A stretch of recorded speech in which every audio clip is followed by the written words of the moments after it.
This channel does not promote any violent, harmful, or illegal activities. All content provided by this channel is meant for an education purpose only.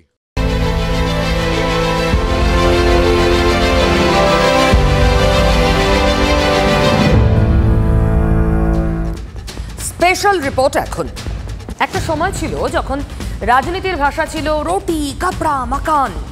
এখন এখন মন্দির, তীর্থস্থান, দ্বীপ, দেশপ্রেম, agency, দুর্নীতি, ভাতা, 100 দিন, আবাস, কি নেই। আজকাল আবার নতুন ট্রেন্ড হয়েছে, যার নাম দুর্নীতিতে জড়াচ্ছে, অভিযোগ যার নামে, তাকে বাঘের সম্মান দেওয়া হচ্ছে। বীরভূমের কেষ্ট যেমন, সন্দেশখালীর শাহজাহান যেমন। বীরভূমের বাঘকে তোমরা কিছুদিনের জন্য খাঁচায় রেখেছো, সারা জীবন পারবে না। সেই বাঘ যখন আবার বেরিয়ে আসবে, এই আজকে যে শিয়ালগুলো হুক্কা হুয়া হুক্কা হুয়া হুক্কা হুয়া করছে, তারা সব আবার খাঁচায় ঢুকে যাবে। শাহজাহান শেখ হচ্ছেন প্রকৃত সুন্দরবনের বাঘ, তাই তিনি কোথাও লুকিয়ে থাকেন না। এলাকা দখলের জন্য একমাত্র কুকুরেরা লড়াই করে, কখনো বাঘরা লড়াই করে না। বাঘরা যেখানেই থাকে সেটাই তার এলাকা। দিকে দিকে বাঘ, তৃণমূলের বাঘ, সবাই নাকি বাঘ। এক সময় স্যার আশুতোষ মুখোপাধ্যায়কে বাংলার বাঘ বলা হতো। কি পরিবর্তন! সবই রাজনীতির দয়া। আচ্ছা, শাহজাহান কোথায় কেউ জানে? ইডির 2টো হাই প্রোফাইল মিটিং হলো আজ শহরে, একটা বিএসএফ এর কর্তার সঙ্গে। কেন? শাহজাহান পগার পার কিনা, করলে কি করে তাকে জালে পাওয়া যায়, এই জন্য। আচ্ছা, রাজ্য পুলিশের সর্বোচ্চ কর্তা রাজীব কুমার বললেন কাউকে রেয়াত নয়। 4 দিন তো গেল, রাজনীতির নতুন ন্যারেটিভ তৈরি করে ফেললো শাহজাহান শুভেন্দুর কানেকশন নিয়ে। কিন্তু আসল লোকটি কোথায়? আবার দেখুন, রাজ্যে নতুন করে যখন মমতা জনসংযোগ শুরু করছেন, তখন বামেদের এত নিশানায় রাখছেন কেন? বামরাই তো বলে রাজ্যে বাইনারি রাজনীতির চেষ্টা করছে তৃণমূল আর বিজেপি, যেন এই 2 ফুল ছাড়া আর কিছু নেই বাংলায়। এদিকে মমতার মুখে বারবার বাম নাম। এতে আখেরে কি হচ্ছে? চর্চায় তো বামই থাকছে, রাজনীতিতে ভেসে থাকবে তো বামই। তাহলে বুঝলেন না, ভাসিয়ে রাখার কৌশল নয় তো, ভোট রাম থেকে ফের বামে ফেরানোর হিসাব নয় তো। রাজনীতির প্যাঁচ তল পাওয়া মুশকিল। তৃণমূলে নবীন প্রবীণ বিতর্কের মধ্যেই শহরে হাজির আর এক নবীন, রাহুল নবীন, ইডির ডিরেক্টর। সোমবার মধ্যরাতেই কলকাতায় এসেছেন রাহুল নবীন। নবীন যখন দিনভর বৈঠকে ব্যস্ত, ইডি, বিএসএফ ও রাজ্য পুলিশের শীর্ষ কর্তাদের নিয়ে দফায় দফায় বৈঠক করছেন, তখন মমতার তোপে কেন্দ্রের এজেন্সি। তৃণমূলের বাড়ি বাড়ি গিয়ে সাজিয়ে নাটক করে তৃণমূলের নেতা নেত্রীদের গ্রেপ্তার করা হচ্ছে। ভাবছে ভোটের আগে সবাইকে গ্রেপ্তার করি, তাহলে এলাকা খালি হয়ে যাবে আর পুরো বিজেপি টুকটুকি বাজাবে ওখানে। অত সোজা নয়, বিনা যুদ্ধে 1 ইঞ্চি জমি আমরা ছাড়বো না। সাজানো নাটক? এজেন্সি তার মানে যেখানে যাচ্ছে সব সাজানো নাটক হচ্ছে, স্ক্রিপ্ট মেনে। এজেন্সির শীর্ষকর্তারা এই শহরেই আছেন। মানে এই যে শেখ শাহজাহান, শঙ্করার্ধ কিংবা বালু মল্লিক, সবার বাড়িতে যে এজেন্সি গেল, সবটা স্ক্রিপ্ট। বা ধরুন কেষ্ট থেকে জীবন কৃষ্ণ, যারা যারা এ পর্যন্ত গ্রেফতার, সবটাই এজেন্সির নাটক। বিজেপির এজেন্সি পলিটিক্স, শাসক দলের মুখর মুখপাত্র থেকে দলের নবীন প্রবীণ নেতা, এমনকি সুপ্রিমো পর্যন্ত, সকলেই তো এজেন্সি পলিটিক্সের কথাই বলছেন। তাহলে যা হচ্ছে, শিক্ষায় নিয়োগ থেকে রেশন কেলেঙ্কারি, সবটাই বিজেপির সাজিয়ে দেওয়া স্ক্রিপ্ট মেনে, তাই নাকি? সেই চিত্রনাট্য ধরেই এগোচ্ছে ইডি আর সিবিআই। তাহলে চুরি আসলে হয়নি, চাকরি বিক্রি হয়নি। নগরীতে শাহী সভার পর বঙ্গ বিজেপি তৃণমূলের শীর্ষ নেত্রীকে নিয়ে যে ন্যারেটিভ তৈরি করেছে, সবটাই তাহলে সেই চিত্রনাট্যেরই অংশ। সব সাধু কিন্তু সাধু নয়, আবার সবাইকে চোর বললে কিন্তু সব চোর চোর নয়। এটা মাথায় রাখবেন বিচারের বাণী শেষ পর্যন্ত শোনার আগে। শুধু তো আর মমতা নন, শেখ শাহজাহানকে নিয়ে বিতর্কে তৃণমূলের এক প্রবীণত সুর চড়ালেন গতকাল। শোভনদেব চট্টোপাধ্যায়, সজ্জন ভদ্র হিসাবে যার পরিচিতি, তিনিও ফোঁস করে উঠলেন, তোপ দাগলেন এজেন্সিকে, বললেন জনবিস্ফোরণ হবে। যে রাজ্যে বিজেপি সেখানে সবাই যুধিষ্ঠির আর বাকিরা তারা চোর। কি বুঝছেন? একই সুরে এসে মিলছে শাসক দল, পাল্টা ন্যারেটিভ। দলের নিচুতলার কর্মীরা এতে আবার ইন্ধন পাবেন না তো?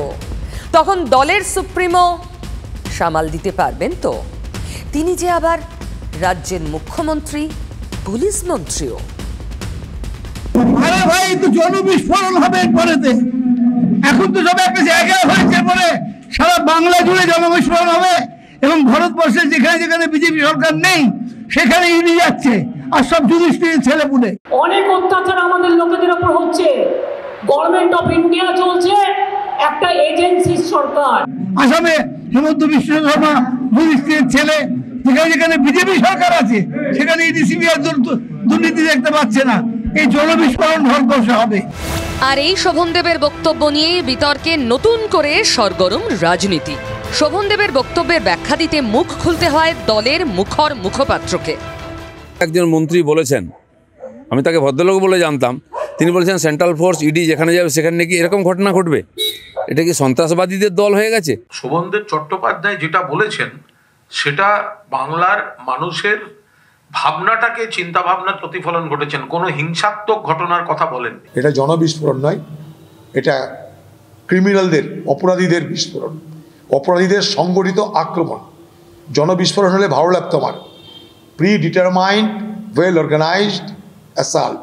শুধু তৃণমূলের বাড়ি বাড়ি গিয়ে এই ধরনের একটা দৃশ্যের অবতারণা করা হয়, কুৎসিত রাজনীতি করা হয়, তাহলে বাংলার মানুষের মধ্যে একটা জনজাগরণ ঘটবে, যেটা ভোটের রাজনীতিতে বিজেপিকে ধুয়ে মুছে সাফ করে দেবে। এর সঙ্গে হামলা বা হিংসার কোনো সম্পর্ক নেই।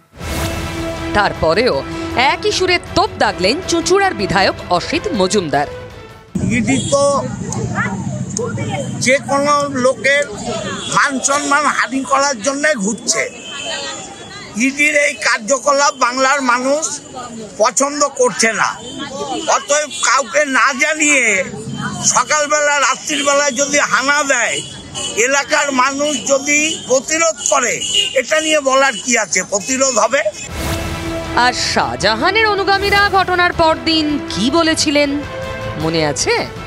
যে সকল গাড়িগুলো ভাঙচুর করেছে, এই গাড়িগুলো ওরা ইচ্ছাকৃতভাবে গাড়ি নিজেরাই ভাঙচুর করে দেখাচ্ছে। শাহজাহান শেখ সন্দেশখালীর ভগবান, তাই ভগবানকে কলিমালিপ্ত করার জন্য যারা সেই ভগবানের মন্দিরে এসে কালি ছেটানোর চেষ্টা করেছিল, তাই ভগবানের যারা ভক্ত তারা তাদের যেটা করণীয় তারা করেছে। সে লোক ব্যস্ত মানুষ, এইভাবে আসবে না তো। শাহজাহান শেখ হচ্ছেন প্রকৃত সুন্দরবনের বাঘ, তাই তিনি কোথাও লুকিয়ে থাকেন না।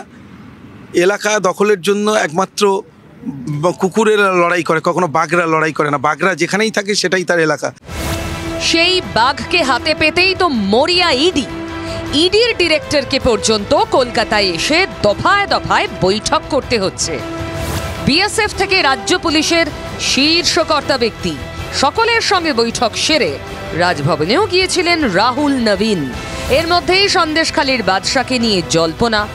সন্দেশখালীর বাঘ খাঁচাবন্দি হলো। আমি তো শুনলাম বাসন্তী এসে কোনো এক নেতার বাড়িতে লুকিয়ে আছে। জানি না কতটা সত্য, সরকারের দেখা উচিত। রাজ্য সরকার তাকে শেল্টার দিচ্ছে। বিজেপি বা বিরোধী দলনেতা যারা আছেন তারা বিভিন্নভাবে মাঝে মাঝে যাই বলছেন, এখন আমার তাদের কথাটাই মান্যতা দিতে হচ্ছে বা বিশ্বাস করতে হচ্ছে। কারণ তারাই বলছে কখনো যে সে কী দিয়ে ভাত খাচ্ছে, কোন জায়গায় আছে, তারা লোকেশানগুলো বলছে। পশ্চিমবঙ্গের পুলিশ যতক্ষণ পর্যন্ত না অ্যাক্টিভ হবে, সক্রিয় হবে, ইডি জাদু জানে না যে সে গ্রেপ্তার করে ফেলবে। সন্দেশখালীর বেতাজ বাদশা হয়ে ওঠা শাহজাহান, যাকে ইডি পাচ্ছে না, পুলিশ পাচ্ছে না, যার জন্য ইডির ডিরেক্টর পর্যন্ত কলকাতায় আসতে বাধ্য হচ্ছেন, শাসকের সেই দাপুটে নেতা কি প্রতিহিংসার রাজনীতির শিকার? আমরা ফেসবুকে যেটা দেখছি, ফেসবুক তারা দাবি করছে যে শুভেন্দু অধিকারী শেখ শাহজাহানকে বিজেপিতে যোগদানের জন্য বলেছিল, তখন করেনি, যোগদান তৃণমূল ছেড়ে যায়নি বলেই আজকে প্রতিহিংসার রাজনীতি হচ্ছে। যার কথা শুনলেন তিনি সুকুমার মাহাতো, সন্দেশখালীর বিধায়ক। রাজনীতির প্রতিহিংসার কথা বলছেন। শুভেন্দুর কথা শুনে গেরুয়া শিবিরে নাম লেখাতে রাজি হননি বলেই আজ নিজের ডেরা ছেড়ে পালিয়ে বেড়াতে হচ্ছে সন্দেশখালীর বাঘকে। সুকুমার মাহাতো অভিযোগ করছেন, আর সোশ্যাল প্ল্যাটফর্মে শুভেন্দুর সঙ্গে শাহজাহানের ছবি ঘুরছে। একসঙ্গে ছবি থাকলেই ঘনিষ্ঠতা প্রমাণ হয়। তাহলে শাসক দলকে তো অনেক ঘটনারই উত্তর আগের জন্য দিতে হয়। এই ছবি নিয়ে তো আমাদের কিছু বলার নেই, কিন্তু আমরা যেটা দেখছি ফেসবুক হোয়াটসঅ্যাপে এই ছবিটা নিয়ে ভাইরাল হচ্ছে। মানুষ বলতে চাইছে শুভেন্দু অধিকারীর সঙ্গে শেখ শাহজাহান ভাইয়ের ঘনিষ্ঠ সম্পর্ক ছিল। বিজেপির নেতারা কদিন আগেই বলেছিলেন, 30শে ডিসেম্বরও বলেছিলেন, এরপরে উত্তর 24 পরগনায় কি হবে দেখবেন। তো বিজেপি তো বলে দিচ্ছে এজেন্সি কবে যাবে, কোথায় যাবে, কোন জেলায় যাবে, কোন দলের বাড়ি যাবে। সিবিআইয়ের বিশ্বাসযোগ্যতা কমছে, তারা রাজনীতিগতভাবে বিজেপি বিরোধী রাজনৈতিক দলগুলোর ওপরেই আঘাত করছে, অথচ বিজেপির মধ্যে দুর্নীতিগ্রস্ত লোকের অভাব নেই। এই অফিসাররা যে বৈঠক করছেন তারা জানেন না যে এখানে তৃণমূলের নেতাদের নামের লিস্ট করে বিজেপি নেতারা দিয়ে বলছে রোজ বাড়ি বাড়ি গিয়ে উৎপাত করে। ক্যানিং পূর্বে বিধায়ক শওকত মোল্লার আঙুলও শুভেন্দুর দিকে। আমি জানি না একজন বিরোধী দলনেতা একেবারে বলল মঞ্চে থেকে পাত্তাড়ি গুড়িয়ে দেবো শাহজাহান শেখের। তারপরের দিন যখন তার পাল্টা প্রতিবাদ সভা করলো, আমরা দেখলাম সেই তারপরের দিন সকালে ইডি হানা দিল। তার মানে কি আজকের কেন্দ্রীয় এজেন্সিগুলো বিজেপির হাতে পুতুলা। গোটা বিতর্কে শুভেন্দু কি বলছেন শুনুন। ওখানকার যিনি রাজা বাদশা সেটা করে রেখেছিল, করে রেখেছিল, অনুভূতি ছিল, দেখে কোথায় বাঁধ কেটেছে, কোথায় জুড়েছে। বিজেপি এসব লোককে নেবে না। এই শাহজাহান ঘটনার দিন আদৌ বাড়িতে ছিলেন? কোনো মিডিয়া দেখাতে পারেনি শাহজাহান শেখ সেখানে ছিল। ইডির লোকেরা বলছে যে ওখানে ওর মোবাইল লোকেশন ওর বাড়িতে পাওয়া গেছে। নিশ্চিতভাবে ইনভেস্টিগেশন করলে বিষয়টা ক্লিয়ার হয়ে যাবে আদৌ সেই দিন শাহজাহান শেখ বাড়িতে ছিল কি না। আর সন্দেশখালীর বিধায়ক জোর গলায় দাবি করছেন শাহজাহান সেদিন ছিলেন না, গ্রেফতার হলে রাজনৈতিকভাবে মোকাবিলার কথাও বলছেন। যে মানুষটা ছিল না, যে মানুষটা অন্যায়ের সঙ্গে যুক্ত নয়, সে গ্রেপ্তার হলে আমরা রাজনৈতিকভাবে তার মোকাবিলা করব। এই শাহজাহানের বিরুদ্ধেই পুরনো খুনের মামলায় সিবিআই তদন্তের দাবি তুলে হাইকোর্টে গেল দুই পরিবার। 2019-এ খুন হন প্রদীপ, দেবদাস এবং সুকান্ত মণ্ডল। গতকাল শুভেন্দু দাবি করেছিলেন দুটি ঘটনাতেই অভিযুক্ত শাহজাহান। সিআইডি তদন্ত শুরুর পর চার্জশিট থেকে শাহজাহানের নাম বাদ পড়ে। সেই শাহজাহান এখন কোথায়? ভারপ্রাপ্ত ডিজি মুখ খোলার পরেও কেন গ্রেফতার হলো না? তিনি কি তাহলে সেফ কাস্টাডিতে? শাহজাহানের লোকজনের লড়াই আমাদের খবর পাচার করছে, এবং শাহজাহান শেখ বলেছে যে প্রয়োজন হলে আত্মবলিদান দেবো, কিন্তু আমি ধরা দেবো না। এখন ডাইরেক্টর জেনারেল সে কখনো মমতা ব্যানার্জির সঙ্গে সারা রাত্রি আন্দোলনও করে, আবার মমতা ব্যানার্জি বলছে সবাইকে প্রণাম করো, প্রণামও করে। তাকে মুখ্যমন্ত্রী আদেশ দিচ্ছেন না কেন যে যেভাবেই হোক অপরাধীকে খুঁজে বার করো? বাংলাদেশের বরিশালের সঙ্গে কানেকশন আছে আমরা জানি। সাতক্ষীরাতে চাল, গম, ফেন্সিডিল, আফিন সব পাচার করে, এটাও আমরা জানি। বাংলাদেশে গেলেও খুঁজে আনার ক্ষেত্রে আমাদের ভারতবর্ষের যারা ইনভেস্টিগেটিং এজেন্সির লোকজন রয়েছে, দে আর টু মাচ কম্পিটেন্ট। হাতের চুটকি এগুলো তাদের দলের লোক, চুটকি মারলেই চলে আসবে। তাই নিয়ে এত লম্পঝম্প ইডি সিবিআইয়ের আনা গোনা মিটিংয়ের কোনো দরকার আছে বলে আমি তো মনে করি না। আচ্ছা, এই শাহজাহানের বিরুদ্ধে অভিযোগটা কি? শুধুই ইডির ওপর বকলমে হামলা? না, মূল অভিযোগ তো দুর্নীতির। রেশন দুর্নীতি কাণ্ডে তিনি জড়িয়ে কিনা সেইটা খতিয়ে দেখতেই তার বাড়িতে তল্লাশিতে গিয়েছিল ইডি। দুর্নীতিতেই তো ঘুরপাক খাচ্ছে আমাদের রাজনীতি। যেমন পার্থ চট্টোপাধ্যায়, এতদিন নিয়োগে যতগুলো দুর্নীতির মামলা, সেখানে একটা চার্জশিটে তার বিরুদ্ধে অভিযোগ ছিল। গতকাল চার্জশিট 4টে মামলায় দাখিল করেছে সিবিআই, 4টেতেই মূল অভিযুক্ত কিংপিন নাকি পার্থ। আমি নির্দোষ, আমি নিয়োগকর্তা নই, আমি সুপারিশকর্তা নই, আমি কোনো ব্যাপারের সঙ্গে ছিলাম না।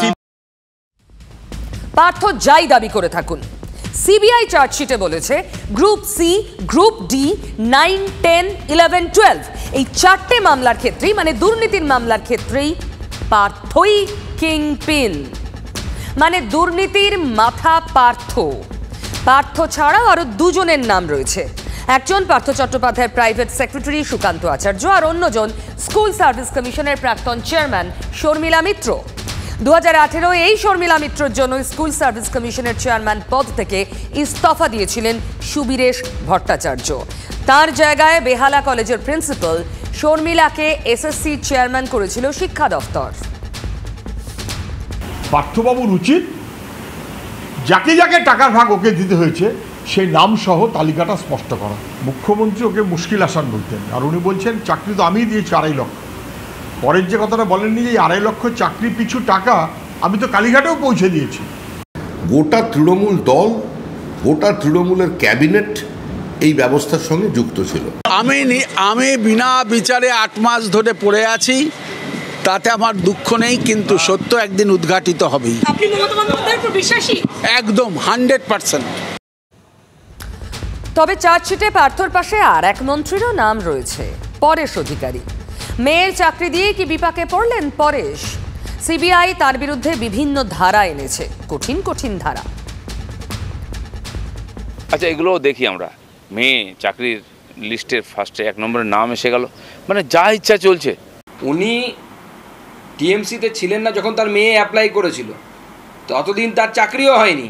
জবে উনি টিএমসিতে জয়েন করেছেন, তারপরে ওনার মেয়েকে ওয়েটিং লিস্টকে ভায়োলেট করে এনে চাকরি দেওয়া হয়, তখন বিতর্ক হয়েছিল। কি করে এতদিন এই চলছিল, এত কিছু হওয়ার পরেও, আর এই সরকার আবার নোটিফিকেশন জারি করছে চাকরি দেবে বলে, মানে একই রকম নির্ভয় তারা চালিয়ে যাচ্ছে। ঘর তো ভেঙে পড়ে যাবে, সময়ের অপেক্ষা। পশ্চিমবাংলার মানুষের কল্পনা তো ছিল না এরকম একটা দল পশ্চিমবাংলায় হতে পারে। দেখুন, হতেই পারে নিয়োগে দুর্নীতি মামলায় 4টেতে চার্জশিট জমা পড়েছে, যেখানে মূল অভিযুক্ত পার্থকে দেখানো হয়েছে। একটা মাত্র চার্জশিট এখনো জমা পড়েনি, তা হলো প্রাথমিকে নিয়োগ দুর্নীতির চার্জশিট। কিন্তু প্রশ্ন ঠিক এখানে, তাহলে কি এই গোটা তদন্ত পার্থতে গিয়ে থেমে যাবে? তাহলে ধেড়েই দূর কে? পার্থ, আর কেউ নেই তার মাথার ওপর? এই প্রশ্নগুলোর উত্তর মিলবে কি? পার্থ চট্টোপাধ্যায় শুধুমাত্র হিমশৈলের চূড়ামাত্র, কারণ যে ধরনের ক্রাইম ঘটেছে আদালতের অবজারভেশনে উঠে এসেছে, সেই ধরনের ক্রাইম অর্গানাইজ ক্রাইম। কোনো একজন ব্যক্তির পক্ষে এই ধরনের অপরাধ করা সম্ভব নয়। তিনি তৃণমূলের মহাসচিব ছিলেন, এবং আমি মনে করি যদি র্যাঙ্ক অ্যান্ড ফাইল করেন, তাহলে একে যদি মমতা ব্যানার্জি হয়, 2 তার ভাইপো হয়, 3 পার্থ চ্যাটার্জি ছিলেন। তার সঙ্গে তৃণমূলের সম্পর্ক নেই, এটা বলা খুব মুশকিল, এটা কেউ মানবে না। গোটা সিস্টেমটা করা, গোটা মন্ত্রিসভা চোর। সাধু পুরুষ মুখ্যমন্ত্রী নিজে উত্তর দিন। বামেরা এত সোচ্চার মুখ্যমন্ত্রীর বিরুদ্ধে, মমতার বিরুদ্ধে, তারা এমনকি জোটটুকু পর্যন্ত করতে চান না দুর্নীতির প্রশ্ন তুলে। মমতাও বারবার বামেদের তোপ দাগছেন। 34 বছরের হিসাব নিকেশ তিনি রাজনৈতিক সভায় দাঁড়িয়ে দিচ্ছেন। কিন্তু কেন? এখানেই ঠোঁট কাটা খুঁজে পাচ্ছে অন্য কোনো অঙ্ক। মমতার মুখে বারবার বাম বাম, কেন? অন্য কোন অঙ্ক? বিজেপির কাছে আত্মসমর্পণ করব না, আর সন্ত্রাসবাদী সিপিএম 34 বছরে মানুষের মুন্ডু নিয়ে খেলেছে, তাদের সাথে আপোষ করব না, এটা মাথায় রাখবে। বারবার বাম বিরোধিতা, বামেদের কথা, চিরকুটে চাকরি, 34 বছরের আমল কেন? দেখুন, রাজনীতি পিওরলি ভোটের অঙ্ক। সেই অঙ্কের দিকে নজর রাখলে স্পষ্ট, কোনো দ্বিধা নেই যে বিজেপির যে বাড়বাড়ন্ত, মানে রাম ভোটের যে বাড়বাড়ন্ত এ রাজ্যে, তা মূলত বাম ভোটটাকে পেয়েই, অর্থাৎ বাম ভোট রামে গেছে। আর মমতা যে সভায় সভায় বামকে আক্রমণ করছেন, বিধানসভায় 0 নাম্বার হওয়া সত্ত্বেও, তার পিছনে ওই ভোট ফেরানোর কৌশল নেই তো? মানে রাম ভোট আবার বামে নিয়ে আসার ছক নয় তো? লোকে বলতো লোডশেডিং এর সরকার আর নেই দরকার। কি করেছিল 34 বছর যখন ছিল? নাপিত বয়কট, ধোপা boycott, school boycott, college boycott, মানুষের মুন্ডু নিয়ে খেলা, কৃষি জমি দখল করা, কত কি করেছে। চিটফান্ডকে নিয়ে এসেছিল কারা? সিপিএম দল। সিপিএম দলের একটা কেউ গ্রেপ্তার হয়েছে? হয়নি। কেন বলছি এটা কোনো কৌশল হতেই পারে? কারণ তৃণমূলের মুখপাত্র কি বলেছিলেন এক সময়, মনে আছে আপনাদের? মনে করাবো।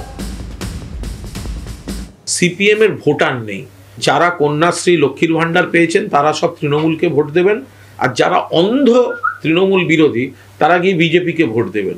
সিপিএম এর প্রথম চ্যালেঞ্জ হচ্ছে নিজেদের ভোট ব্যাংকটা ফেরানো। শুনলেন, ভোট ব্যাংক ফেরানো চ্যালেঞ্জ। বামেদের নিয়ে এত চিন্তা কি আর এমনি? অবশ্যই নিজেদের স্বার্থে, ভোটের অঙ্ক কষে, নইলে যে বিজেপির বাড়বাড়ন্ত। 24-এর মহা চ্যালেঞ্জ যখন সামনে, তখন কৌশলী না হলে হয়। তাই তৃণমূলের মুখে বিজেপি আক্রমণের সঙ্গে সঙ্গে বাম নাম। তাদের আক্রমণ আসলে বামেদেরই ভাসিয়ে রাখার কৌশল। ভোট কাটা বলছে। রাস্তায় সে কি লড়াই, ধুন্ধুমার। রাজ্য সড়কে দুই ষাঁড়ের লড়াই থামাতে পথে নামলেন থানার আইসি। মালদার লালগোলা রাজ্য সড়কে বুলবুলচন্ডী হাসপাতাল মোড়ে দুই ষাঁড়ের লড়াই দেখতে ভিড় জমে যায়। আতঙ্কিত হয়ে পড়েন মানুষ, স্তব্ধ হয়ে যায় রাজ্য সড়ক।